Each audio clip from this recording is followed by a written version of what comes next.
So I know this is supposed to be a compare and contrast, and please excuse the lighting, it's crappy. Sun is setting. So I know this is supposed to be a compare and contrast of Eternal Sunshine of the Spotless Mind with Jim Carrey and Ariana's version, which is the music video for We Can't Be Friends. And I typically jump right to it with other videos, but I want to switch things up a little bit. Timestamps will be down below in the description box if you want to skip all this and go right to the compare and contrast. But I would like to discuss the movie very briefly before we do the compare and contrast. The first time I watched this movie was just a couple months ago, and I was thinking to myself at the very beginning of it, gee, that's a very odd way to meet someone. And then I quickly became very confused.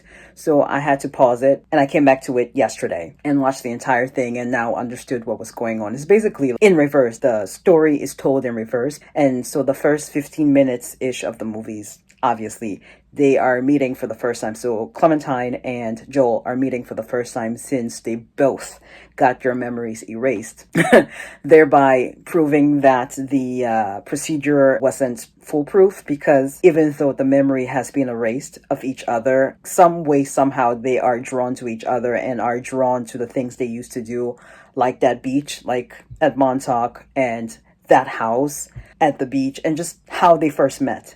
So I find that very interesting that you can go erase your mind and still, like, you will be drawn to the person that you erased to begin with.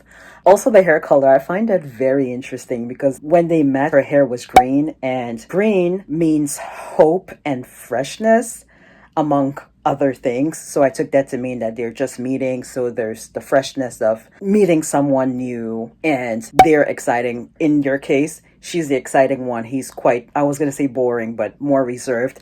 And then after he disappears at the end of the night, he got, freaked out that she was messing around in someone's house.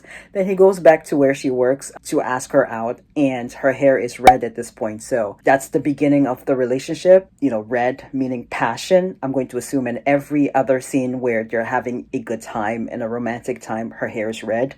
And then she proceeds to change her color to orange. Orange is a mixture of red and yellow. So I'm going to assume that at this point the relationship was souring, at least on one end. Not so much for Clementine, I don't think, but for Joel it was souring because it overstimulating for him, I'm guessing. And then finally I think she changes her hair one last time to pink. I think that's when they were in that fight. So that means the the relationship has definitely fizzled out. And then it's blue. So I'm assuming she dyed that hair right after she erased her memory, because then she started dating that guy who erased the memory.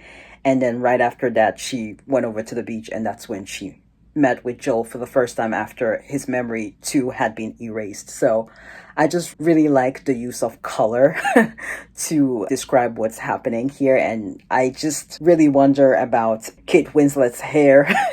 She probably had to go through all of this dyeing of her hair throughout the movie. I just wonder about the health of her hair during that period, if she was actually dyeing her hair. I haven't bothered to look this up, by the way, but I don't know if she was actually dyeing her hair or if it was a wig. But if she was dyeing her hair, that means she fully committed to it. Good for her, but she probably got a lot of damage. And that's all I have to say, and let's jump right into the compare and contrast.